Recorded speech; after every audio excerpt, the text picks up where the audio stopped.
न्याय योजना, डायरेक्ट पैसा 20% सबसे गरीब लोगों के बैंक अकाउंट में डालिए, प्रीएम्प्टिवली कीजिए, क्योंकि ये जो हमारी सबसे गरीब लोग हैं, जो वीकर सेक्शंस हैं, जो मैन्युअल लेबरर्स हैं, इनको प्रॉब्लम आ गई है और आएगी। तो प्रीएम्प्टिवली फूड नेट बनाइए, मिनिमम न्याय योजना नाम मत यूज कीजिए, कोई और नाम दे दीजिए, बट मिनिमम फाइनेंशियल नेट तैयार कीजिए।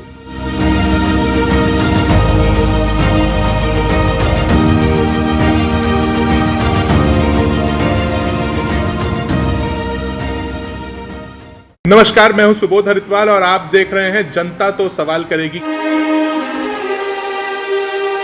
आज हम बात करेंगे न्याय पर। जब न्याय की बात होती है तो मुझे एक राहुल जी की सोच को दर्शाती हुई शायरी याद आती है कि ऐसे तौर तरीके मुझे भाते नहीं जिसमें न्याय गरीबों के हक में आते नहीं। जी हां, मैं बात कर रहा हूं उसी न्याय की जिसकी बात राहुल गांधी जी ने 2019 के चुनाव में की थी। 2019 के चुनाव कैंपेन में राहुल गांधी जी ने कहा कि देश में सिर्फ 2 मुद्दे काम करेंगे, एक है जॉब्स, रोजगार, और दूसरा है न्याय। न्याय की जरूरत क्यों है, इस पर आज हमारे साथ चर्चा करने के लिए 3 बहुत खास मेहमान कांग्रेस पार्टी के वरिष्ठ नेता हमारे साथ मौजूद हैं। हमारे साथ हैं दीपक बैज जी, जो लोकसभा बस्तर के सांसद हैं। हमारे साथ है फूलो देवी नेताम जी, जो राज्यसभा की सांसद हैं छत्तीसगढ़ से। और हमारे साथ है कांग्रेस पार्टी की बहुत ही मुखर आवाज, NSUI से लेकर के AICC तक अपनी पहचान बनाने वाली डॉक्टर रागिनी नायक जी। मैं आप सबका स्वागत करता हूं। दोस्तों, अगर न्याय के बारे में बात करें तो इस योजना की जरूरत हमारे देश को क्यों है, यह बहुत बड़ा प्रश्न है। आज चाहे नोटबंदी का कुप्रबंधन हो, गलत समय पर उस योजना को लॉन्च करना हो, चाहे फिर कोविड-19 की व्यवस्थाओं को गलत तरीके से संचालित करने का काम हो, दोनों मामलों में केंद्र की सरकार फेल हुई है। इन दोनों मुद्दों के बाद आप देखेंगे देश में रोजगार की संख्या बहुत कम हुई। नरेंद्र मोदी जी ने कहा था कि हर साल 2 करोड़ लोगों को रोजगार दूंगा, पर जब नोटबंदी आई, नोटबंदी को फॉलो करते हुए जब कोविड-19 आया, तो देश की परिस्थितियां आज ये है कि हमारे देश में 12 करोड़ से ज्यादा युवाओं ने अपने रोजगार को खो दिया है, चलते हुए रोजगार को खो दिया है। एक जगह नए रोजगारों के सृजन की बात हुई थी, दूसरी तरफ हमने एग्जिस्टिंग जॉब्स को खोने का काम किया। इन्हीं मुद्दों पर आज बात करेंगे हमारे तीनों गेस्ट से। मैं सबसे पहले दीपक बैज जी से बात करना चाहूंगा। दीपक भैया, जिस क्षेत्र से आप आते हैं जी, बस्तर के आप सांसद हैं। बस्तर के नाम पर चाहे वो बीजेपी की 15 साल की राज्य की सरकार हो, चाहे केंद्र में मोदी जी की सरकार हो, बस्तर के नाम पर राजनीति करते रहते हैं। क्या बस्तर में न्याय योजना की धरातल पर जरूरत है, हम आपसे जानना चाहते हैं। अब नरेंद्र मोदी की सरकार देख रहे हैं, 6 साल हो गए, इनकी एक भी योजना आज ऐसे नहीं है कि जो गांव के निचले तबके के अंतिम व्यक्ति अंतिम घर तक पहुंच सके। कोई भी योजना नहीं है सेंट्रल की। लेकिन वास्तव में राहुल गांधी जी की दूरदृष्टिता मानना पड़ेगा, क्योंकि उनकी सोच, उनकी दूरदृष्टिता मतलब इतना अच्छा है कि एक न्याय योजना के माध्यम से आप घर के अंतिम व्यक्ति तक आप पहुंचा सकते हो। आप देखिए अभी अर्थव्यवस्था क्या है। आप नोटबंदी में 2% GDP दर गिर गया। आप अभी देखिए लॉकडाउन में आप पूरी तरह फेल है, नोटबंदी में फेल है, बेरोजगारी बढ़ गई। मतलब आप जो भी काम करते हैं, आपके पास कोई प्लानिंग नहीं, कोई नीति नहीं, कोई योजना नहीं। आप बिना प्लानिंग, बिना योजना के आप इम्प्लीमेंट करेंगे तो कहीं न सीधे तौर पर आप फेल होंगे। वही लॉकडाउन में फेल हुए हैं। क्योंकि देखिए कोरोना महामारी, आपने तो कहा था भाई कि ताली बजाओ, जनता ने ताली भी बजा लिया, थाली बजाओ, जनता ने थाली भी बजाया, टार्च भी जला लिया, मोमबत्ती भी जला लिया, लाइट भी बुझा लिया। लेकिन क्या हुआ कोरोना का? मैं इसीलिए प्रधानमंत्री जी, मैं कहता हूँ आपको कि आप देश की जनता को किस ओर ले जा रहे हैं। आप एक अंधविश्वास की ओर ले जा रहे हैं देश के प्रधानमंत्री होने के बाद। मतलब ये हमारे दुर्भाग्य है हमारा देश का कि आप जैसे प्रधानमंत्री, बड़े उम्मीद के साथ जनता ने दो बार आपको प्रधानमंत्री बनाया, लेकिन आप देश को सिर्फ भाषण और ताली और टार जला के आप चला रहे हैं। काम नहीं चलेगा। आपको माननीय राहुल गांधी जी ने जो दिशा निर्देश दिया, मानना नहीं मानना आपकी बात है, लेकिन वर्तमान परिस्थिति में बेरोजगारी बढ़ रही है, आत्महत्याएं बढ़ रही है, आपकी योजना गांव के अंतिम व्यक्ति तक नहीं पहुंच पा रहा है और आपका जीडीपी दर माइनस में आज चला गया।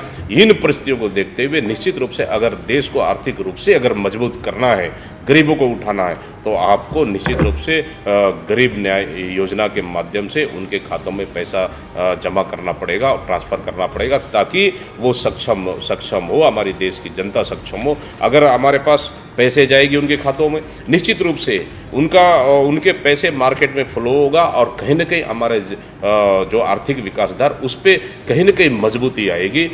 इस पे आपको फोकस करना चाहिए। मैं तो समझता हूँ कि आपने तो सिर्फ ये 5 साल सिर्फ भाषणों में, चुनाव रैलियों में निकाल दिया। ऐसे काम नहीं चलेगा। आप देश के प्रधानमंत्री हैं, सिर्फ चुनाव में भाषण देने के लिए नहीं है। आपकी देश की जनता को आपको मजबूती के साथ काम करना पड़ेगा, ताकि केंद्र सरकार एक महत्वपूर्ण कड़ी है, ताकि राज्य सरकार साथ पूरे मिलकर आप जनता के अंतिम व्यक्ति तक आपकी कार्य योजना पहुँच सके, आपकी योजना पहुँच सके। इस पर काम करना चाहिए।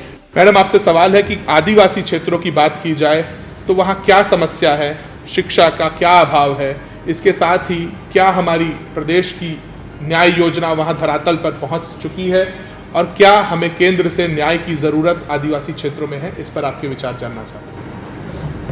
सबसे पहले तो सुबोध जी, आपको और युवा कांग्रेस को बहुत बहुत धन्यवाद देती हूँ कि आपने इस लाइव में आज बुलाए।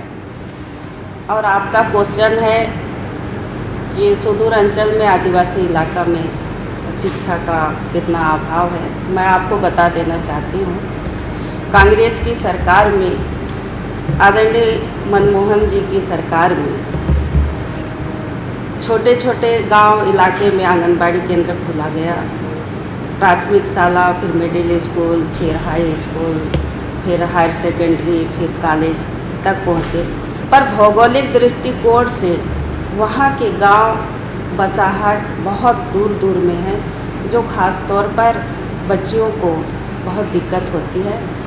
इसके पहले पैदल आया करते थे शिक्षा लेने के लिए, अब धीरे धीरे शासन ने साइकिल की व्यवस्था की गई और साइकिल के माध्यम से वो स्कूल आते हैं और पढ़ाई करते हैं। कांग्रेस की ही देन है जो सड़क से लेकर पुल पुलिया रास्ते को ठीक किया। और आज की दृष्टिकोण में आपने कहा न्याय योजना की बात, मैं बता दूं, छत्तीसगढ़ के साथ तो एक सौतेला व्यवहार हो रहा है केंद्र सरकार ने। जिस तरह छत्तीसगढ़ को नेगलेक्ट करके चल रहे हैं, छत्तीसगढ़ को गरीब कल्याण योजना में नहीं जोड़ा नरेंद्र मोदी प्रधानमंत्री जी ने। मैं बता दूं, छत्तीसगढ़ में भारत गरीब कल्याण योजना में छत्तीसगढ़ को जोड़ना बहुत ज़रूरी है। इसलिए कहूँगी कि वहाँ पे ख़ास तौर पर बहुत अधिक मात्रा में आदिवासी लोग निवासरत हैं और आदिवासी इलाका में सबसे ज़्यादा गरीब हैं। छत्तीसगढ़ का जो औसत है 47.7% है और वो सबसे ज़्यादा गरीबी रेखा में आता है। और शहरी इलाका में 13% है और ग्रामीण इलाका में 25.7% आता है। तो इससे आप साफ जाहिर होता है कि छत्तीसगढ़ में गरीबी रेखा से जीवन यापन करने वाले कितने गरीब लोग हैं। मैं इसलिए मांग करूंगी और कहूंगी कि आदरणीय नरेंद्र मोदी जी की छत्तीसगढ़ को गरीब कल्याण योजना में जोड़ा जाए। मैं रागिनी नायक जी की तरफ अब बढ़ना चाहूँगा और पूछता हूँ कि मैम, जैसा राहुल गांधी जी ने केंद्र सरकार से आग्रह किया कि आप चाहे नाम बदल दीजिए पर लागू तो कीजिए, तो क्या केंद्र सरकार की नीयत में खोट है या वाकई में कोई धन का अभाव है कि जिसके कारण ये योजना वो लागू नहीं कर पा रहे हैं? सुबोध, मैं कहूँगी कि दोनों बातें। देखिए, सबसे पहले तो ये समझना ज़रूरी है कि आज मोदी सरकार अपनी तमाम विफलताओं का ठीकरा कोरोना पर फोड़ रही है और कह रही है कि देखिए ये तो पूरी एक वैश्विक आपदा है, हर देश में अर्थव्यवस्था का संकट आ गया है कोरोना के कारण, इसीलिए भारत में भी है। तो थोड़ा सा हमें पीछे जाना पड़ेगा और बताना पड़ेगा कि जब राहुल जी आज से नहीं चेता रहे हैं सरकार को, राहुल गांधी जी लगातार एक मजबूत विपक्ष के नेता होने की भूमिका निभा रहे हैं। तो जब नोटबंदी लागू हुई तब भी राहुल गांधी जी ने कहा कि भाई ये ठीक तरीके से आपने काम नहीं किया है, बहुत ही बिना सोचे समझे हुआ है और इससे भारत की अर्थव्यवस्था का बंटाधार होगा। नहीं सुना। जब जीएसटी लागू हुआ तब राहुल गांधी जी ने कहा कि ये गब्बर सिंह टैक्स है, इतना कॉम्प्लेक्स है, अलग अलग टैक्स स्लैब हैं, इसमें कोई किसी तरीके का फ़ायदा नहीं होगा, आप विपक्ष से बात करिए, आप स्टेक होल्डर से बात करिए और इसको और सरल बनाने की कोशिश कीजिए। लेकिन सरकार ने बात नहीं सुनी और ये तक मानिए कि नरेंद्र मोदी जी संसद के पटल के अंदर खड़े होकर पूर्व प्रधानमंत्री डॉक्टर मनमोहन सिंह जी के लिए कहते हैं कि ये व्यक्ति रेनकोट पहनकर नहाता है, सिर्फ इसलिए क्योंकि मनमोहन सिंह जी ने कहा था कि 2% जीडीपी गिरेगी और 2% जीडीपी गिरी। लेकिन समस्या ये है कि मोदी सरकार लोकतंत्र में संवाद और सहयोग पर विश्वास नहीं रखती। ये तानाशाही और अधिनायकवादी राजनीति पर विश्वास रखते हैं, यानी कि जो मोदी जी चाहेंगे वही होगा, चाहे वो देश के लिए भला हो या ना हो। तो राहुल गांधी जी ने ये कहा था कि अगर ये दोनों चीज़ें, बाद में इसका आपको इफेक्ट ज़रूर नज़र आएगा और वो आया। क्या क्या हुआ? रघुराम राजन तो आरबीआई गवर्नर से हटे ही, जो मोदी सरकार ने ही गवर्नर लगाए थे उर्जित पटेल, उन्होंने इस्तीफा दे दिया। बेरोजगारी के आंकड़े सरकार छुपाने लग गई। 45 साल में सबसे ज़्यादा बेरोजगारी कोरोना से पहले ही देश में हो चुकी थी। जो नेशनल स्टैटिस्टिकल कमीशन है उसके सदस्यों ने इस्तीफा दे दिया, ये कहकर कि मोदी सरकार बेरोजगारी के आंकड़ों में फर्जीवाड़ा कर रही है। ये सब कुछ कोरोना से पहले हो गया था। कोरोना के समय राहुल जी ने क्या कहा? लगातार ये कहते रहे कि हमें श्रेय नहीं चाहिए, हम क्रेडिट लेने की राजनीति नहीं कर रहे हैं, पर जनता की नब्ज पर कांग्रेस पार्टी का हाथ है, इसलिए आप लोग जो इतने श्रमिक, 65 लाख से ज़्यादा श्रमिक पैदल चलने पर मजबूर हो गए, उनके पेट पर लात पड़ी, लोगों का व्यापार दुकान ठप हो गया, उन लोगों की मदद तो करिए। आप 20 लाख करोड़ का जुमला पैकेज छोड़ देने का गलत दावा करते हैं। आप 6,000 रुपया नहीं दे सकते क्या एक गरीब आदमी को? 7500 रुपया उसके अकाउंट में नहीं डाल सकते? लेकिन ये संवेदन शून्य सरकार है, इसने एक बात नहीं सुनी। और अब जीडीपी के नए आंकड़े क्या कह रहे हैं? 24% का गोता जीडीपी ने लगाया है, जो कि दुनिया में सबसे खराब है। और आगे तो ये CMIE एक संस्था है, centre for monitoring Indian economy, जो कहती है कि पिछले 4 महीने में 2 करोड़ रोजगार छिन गया है लोगों से। तो कहाँ तो तय था चरागा हर एक घर के लिए, कहाँ चराग मयस्सर नहीं शहर के लिए। 2 करोड़ रोजगार हर साल और 2 करोड़ रोजगार चला गया 4 महीने में, ये हालत है। देश के वर्तमान हालात की यदि बात करें तो रेलवे, एयर इंडिया और NMDC जैसे बहुत सारे संयंत्र और बहुत सारे ऐसे हमारे क्षेत्र हैं जिन्हें केंद्र की सरकार निजी हाथों में देने की योजना बना रही है। रेलवे में तो बड़ी दुख की बात है कि 50% से ज्यादा पदों को सरेंडर करने की नीयत बन गई है इनकी। सरेंडर करने का अर्थ है कि उन पदों को खत्म कर दिया जाएगा, मतलब ऐसे ही देश में रोजगार नहीं है, उसके बाद आप और मौजूदा रोजगार को खत्म करने पर दिमाग लगा रहे हैं। न्याय की बात करते करते हमारे साथ आज जुड़ रहे हैं महाराष्ट्र प्रदेश यूथ कांग्रेस के अध्यक्ष सत्यजीत तांबे जी। आइए सुनते हैं सत्यजीत जी की बातें कि वो युवा साथियों से इस डिजिटल प्लेटफॉर्म के माध्यम से क्या कहना चाहते हैं। धन्यवाद सुबोध, आपने एक अच्छा विषय की शुरुआत की है। आज हमने देखा है कि पूरा देश एक अलग ऐसे बेरोजगारी के दौर से गुजर रहा है। पिछले 7 साल में नरेंद्र मोदी सरकार ने जिस तरह की आर्थिक नीतियां अपनाई है, हमने देखा कि नोटबंदी का निर्णय हो या जीएसटी का गलत तरीके का इम्प्लीमेंटेशन हो या फिर अभी जो लॉकडाउन का जो निर्णय हुआ था, इसमें पूरी तरह से लोगों को रास्ते पे लाने का काम किया है, बेरोजगारी बढ़ाने का काम किया है। पिछले 70 दिनों में 12.5 करोड़ लोग बेरोजगार हो चुके, इनका काम चला गया है। हम महाराष्ट्र से आते हैं, महाराष्ट्र में हमने देखा है कि कितने मजदूर जो है वो लॉकडाउन के दौरान घर चले गए, वो आज वापस आ नहीं सकते और उनके लिए यहाँ अभी काम है या नहीं इसका पता नहीं है। और मुझे लगता है कि ये पूरा एक अलग चक्र ये 7 साल में नरेंद्र मोदी सरकार की तरफ से हो चुका है। उन्होंने तो 2014 के चुनाव में कहा था कि हम हर साल 2 करोड़ युवाओं को रोजगार देंगे, मतलब 7 साल में 14 करोड़ युवाओं को रोजगार मिलना चाहिए था। हालांकि 14 करोड़ को तो नहीं मिला, लेकिन 12 करोड़ का रोजगार छीनने का काम इस नरेंद्र मोदी सरकार ने किया है और इसके खिलाफ लगातार हमारे नेता राहुल गांधी जी आवाज उठा रहे हैं, आंदोलन कर रहे हैं और मुझे लगता है कि जनता भी अब जान चुकी है कि ये भारतीय जनता पार्टी के जो जुमले हैं, चुनावी जो जुमले हैं, इसको लोग अब तंग आ गए। आगे बढ़ते हुए अब हमारे साथ जुड़ रहे हैं गणेश कुमार यादव जी, जो मुंबई प्रदेश यूथ कांग्रेस के अध्यक्ष हैं। आइए सुनते हैं गणेश जी हम सबसे क्या कहना चाहते हैं। नमस्ते सुबोध जी, धन्यवाद आपने मुझे यहाँ बुलाकर बात करने का मौका दिया। जैसे कि आप जानते हैं कि कोरोना महामारी के चलते और मोदी जी के इकोनॉमिक डिजास्टर्स के चलते देश की अर्थव्यवस्था पूरी तरीके से खत्म हो चुका है। जीडीपी 23% से घट गया है। ऐसे में राहुल गांधी जी ने इस देश में न्याय योजना को लागू करने का सजेशन मोदी गवर्नमेंट को दिया है। न्याय योजना के तहत देश की गरीब जनता को डायरेक्ट उनके अकाउंट में कैश ट्रांसफर का हो सकता है, डायरेक्ट बेनिफिट ट्रांसफर हो सकता है, जिसके चलते जब ऐसा होगा तो ये इकोनॉमी को किक स्टार्ट करने में मदद करेगा। जैसे ही कैश उनके अकाउंट में ट्रांसफर होगा, वो उस कैश को कहीं ना कहीं खर्च करेंगे, यूज़ करेंगे, तो मार्केट में एक डिमांड पैदा होगा और जब डिमांड पैदा होगा तो उस डिमांड को सफाइज करने के लिए एक सप्लाई की आवश्यकता लगेगी, जिसमें इंडस्ट्रीज, एमएसएमईज जो सप्लाई का काम करते हैं उनको इस डिमांड के माध्यम से एक आवक होगा और ये साइकिल कहीं ना कहीं चल पड़ेगी। आज देश के अंदर अगर आप जानते हैं कि 45 इयर्स के हिस्ट्री में, पिछले 45 इयर्स के हिस्ट्री में हाईएस्ट अनएम्प्लॉयमेंट आज है, तो इस अनएम्प्लॉयमेंट को भी खत्म करने के लिए इस इकोनॉमी को रिवाइव करने की आवश्यकता है और बिजनेस को रिवाइव करने के लिए ये न्याय योजना की आवश्यकता है। ये न्याय योजना एक गाड़ी के लिए जो पेट्रोल काम करता है, ये न्याय योजना इस इकोनॉमी के लिए वही काम करेगा और किक स्टार्ट करेगा इकोनॉमी को और रिवाइव करेगा इस इकोनॉमी को। और मैं समझता हूँ कि जल्द से जल्द इस गवर्नमेंट को ये न्याय योजना का इम्प्लीमेंटेशन पर काम करना चाहिए, लागू करना चाहिए, क्योंकि ये देश हित में। धन्यवाद। और सुबोध जी आप आगे कंटिन्यू कर सकते हैं। आज के हमारे इस कैंपेन में, आज की हमारी इस बात में हमारे साथ जुड़े हैं आईवाईसी के महासचिव, बहुत ही सीनियर नेता हमारे श्री भैया पवार जी।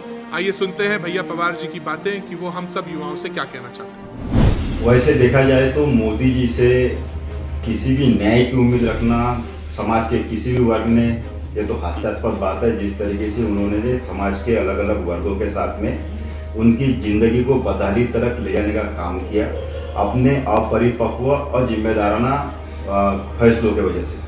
लेकिन फिर भी जिस तरीके से संगठित और असंगठित क्षेत्रों को नुकसान पहुंचा है कोरोना काल में, और कोरोना संक्रमण के इस काल में जिस तरीके से मोदी जी ने लोगों के भावनाओं के साथ में खिलवाड़ किया है, हमारी उनसे मांग है कि न्याय जो योजना राहुल जी ने उसके बारे में कहा था और वो योजना लागू करना चाहते थे, उस न्याय योजना को सरकार लागू करे और युवाओं को, खास करके बेरोजगारों को या किसी भी क्षेत्र के बेरोजगार हुए हो, चाहे युवा बेरोजगार हो, चाहे अलग अलग आईटी क्षेत्र है, बाकी जितने भी क्षेत्र है, छोटे मंझोले उद्योग धंधे में जो लोग काम करते थे वो खाली बैठे हैं, उनको कम से कम 6,000 रुपये महीने का देने का काम करना चाहिए। कोई बात नहीं, अगर राहुल जी ने उस योजना का नाम अगर न्याय योजना रखा है और आपको योजना का नाम पसंद नहीं है तो आप किसी भी नाम से रख सकते हैं, लेकिन आपने लोगों को ये मदद करना चाहिए। क्योंकि जीडीपी जिस तरीके से गिरा है, जीडीपी क्यों गिरा है? क्योंकि लोगों के पास में खर्च करने के लिए पैसे नहीं है। अगर लोगों के जेब में पैसे आएंगे तो लोग उसको खर्च करेंगे और ये पूरा साइकिल चलते हुए पूरे देश की अर्थव्यवस्था को उठाने में कहीं ना कहीं उसकी मदद होगी। तो मोदी जी, भारतीय युवा कांग्रेस के तरफ से एक कार्यकर्ता होने के नाते मेरे आपसे मांग है कि आप इस न्याय योजना को किसी भी तौर, और आपने जब 20 लाख करोड़ का पैकेज जब दिया है और 20 लाख करोड़ के पैकेज को लेकर जब आपके वित्त मंत्री लगातार डेली सोप की तरह 5 दिन आके बहुत लंबी चौड़ी बातें मीडिया के सामने कही, तो क्यों उसके ऊपर कुछ हो नहीं रहा है? कुछ पैसा दीजिए उसमें से। अगर 20 लाख करोड़ में से अपन 1-2 लाख करोड़ अगर आप लोगों के जेब में अगर डालेंगे तो शायद मुझे लगता है लोगों की जिंदगी का थोड़ा सा उसमें उत्थान होगा, लोग खर्च कर सकेंगे, जीडीपी में ग्रोथ होंगी, अर्थव्यवस्था को कहीं ना कहीं पहिए लगेंगे और देश खुशहाली की तरफ दौड़ेगा। धन्यवाद। जनता तो सवाल करेगी कि हमारे इस 5वें एपिसोड में हमारे साथ महाराष्ट्र और मुंबई के कुछ युवा साथी जुड़ रहे हैं जो अपनी बातों को बड़ी मुखरता के साथ केंद्र सरकार तक पहुंचाना चाहते हैं। आइए सुनते हैं हमारे युवा साथियों की बातें कि उनके विचार क्या है न्याय योजना को देश में लागू करने के मामले पर। Hello Subodh and Namaste to all. Thank you for inviting me to discuss such an important topic. So talking about Nyay, Rahul Gandhi ji has pointed out towards the very two important motives behind it. First being it is to help out the poor in need, the poor who are suffering because of Modi government's lack of economic awareness and competence.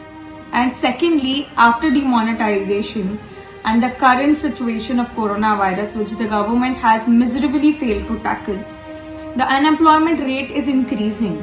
And because of that, the minimum income of an household has gone to zero. And the spending capacity of the people has gone down really low.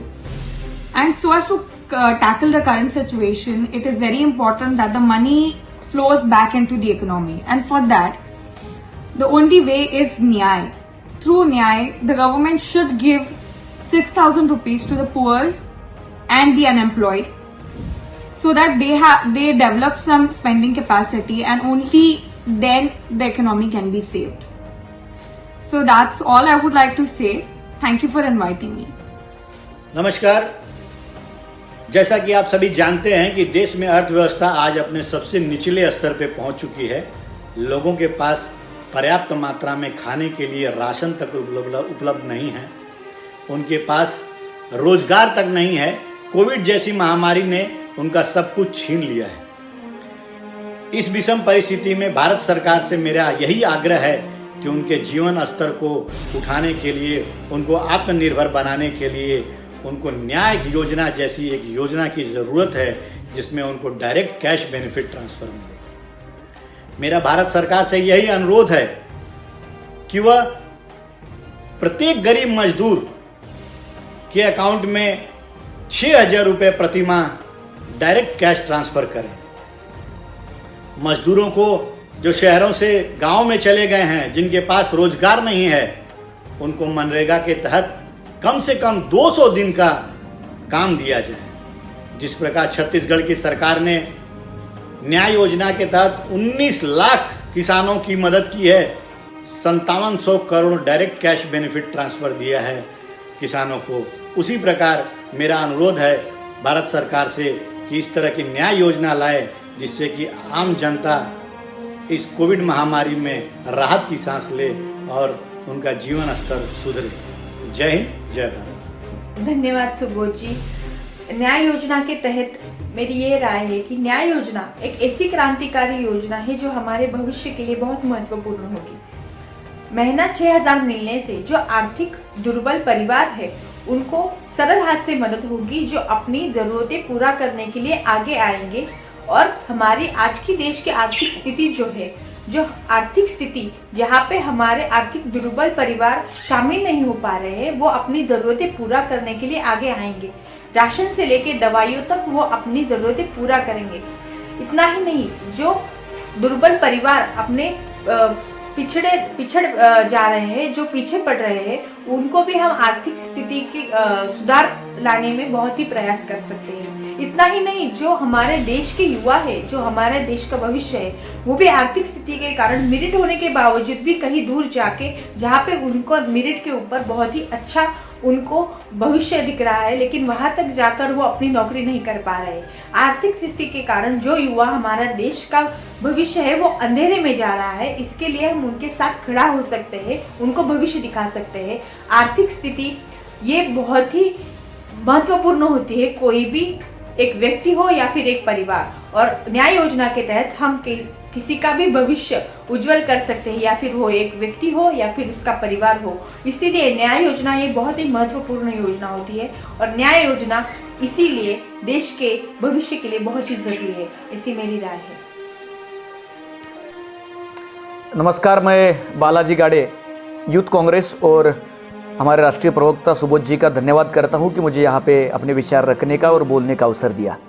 आज देश में corona की महामारी की वजह से इस देश का किसान, युवा, मजदूर पूरी तरह से टूट चुका है, और इसीलिए युवक कांग्रेस के माध्यम से हम न्याय योजना की मांग करते हैं। इस न्याय योजना की ज़रूरत आज क्यों है? तो देश की अर्थव्यवस्था पूरी तरह से टूट चुकी है, लोगों के हाथ में जीने के लिए पैसा बचा नहीं है, और इस दौर में सरकार उनको पैसा देने के बजाय पैकेज का ऐलान करते हैं, वो भी ऐसा पैकेज जो कहीं भी दिखाई नहीं दे रहा है। अर्थव्यवस्था, जीडीपी पूरी तरह से टूट चुका है। और इस न्याय योजना हर महीना 6,000 रुपये किसानों के हाथों में, मजदूरों के हाथों में देने की ज़रूरत इसलिए है ताकि वो लोग जी सके, वो पैसा बाजार में आ पाए और उस डिमांडिंग बढ़े और उस डिमांड के माध्यम से इस देश की अर्थव्यवस्था की गतिविधियों में थोड़ी सी गति मिले और अर्थव्यवस्था जो गिर चुकी है वो उठ जाएगी।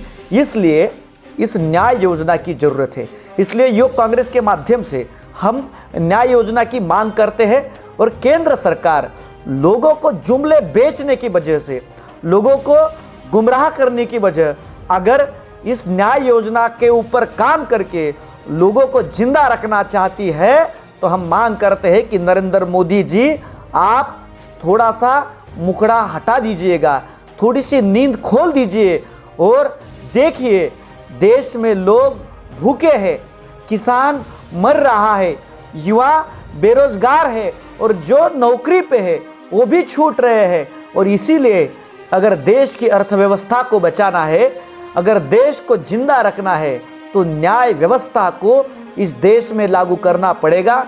और इसीलिए हर महीना 6,000 रुपये के माध्यम से न्याय योजना देश में लागू की जाए, ये मांग युवक कांग्रेस के माध्यम से हम करते हैं। और अगर केंद्र सरकार ये करने के लिए तैयार नहीं है तो हम संविधान के माध्यम से जो मार्ग उसमें बताया है उस मार्ग से लोगों को इंसाफ दिलाने के लिए हम रास्ते पे आके सरकार की आलोचना करेंगे और सरकार के खिलाफ लोगों के हित में खड़े रहेंगे। बस इतना ही यहाँ पे मैं कहना चाहूँगा।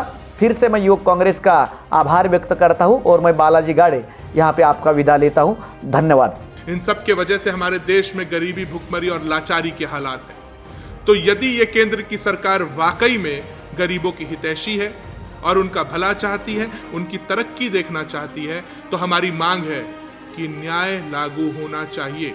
राहुल गांधी जी ने कहा आप नाम बदल दीजिए, शायद आपको नाम से दिक्कत है कि न्याय का श्रेय कांग्रेस को मिल जाएगा, आप नाम बदल कर लागू कीजिए। पर केंद्र की सरकार को यदि एक संतुलित और सुरक्षित देश चाहिए आज की परिस्थितियों के हिसाब से, तो 6 से 8 हजार रुपए प्रति महीने 1 साल तक देना पड़ेगा। पड़ेगा का अर्थ यह है क्योंकि ये जरूरी है, हमने इस शब्द का इस्तेमाल इसीलिए किया। आप जब 6 से 8 हजार रुपए पर मंथ देंगे तब जा करके गरीब व्यक्ति संतुलित होगा, सुरक्षित होगा, उसके घर में 2 वक्त का खाना पहुंचेगा और इन आज की परिस्थितियों से वो जूझने में सफल हो पाएगा। यदि इस स्थिति में भी जनता के साथ न्याय नहीं किया गया तो शायद हम इस देश में जो आर्थिक और मेडिकल इमरजेंसी चल रही है इससे कभी उबर नहीं पाएंगे। मुझे कहते हुए यह भी बड़ा दुख है कि 70 साल के देश के प्रधानमंत्री जिनकी उम्र 70 वर्ष है वो 50 वर्ष से अधिक लोगों को रिटायरमेंट की बात कर रहे हैं। इन सभी बातों के साथ मैं एक बात और जोड़ना चाहूंगा कि न्याय मिलने तक मोमबत्तियां जलाएंगे, सत्ता सुख में सोई इस सरकार को लगातार जगाएंगे। बहुत बहुत धन्यवाद। जय हिंद।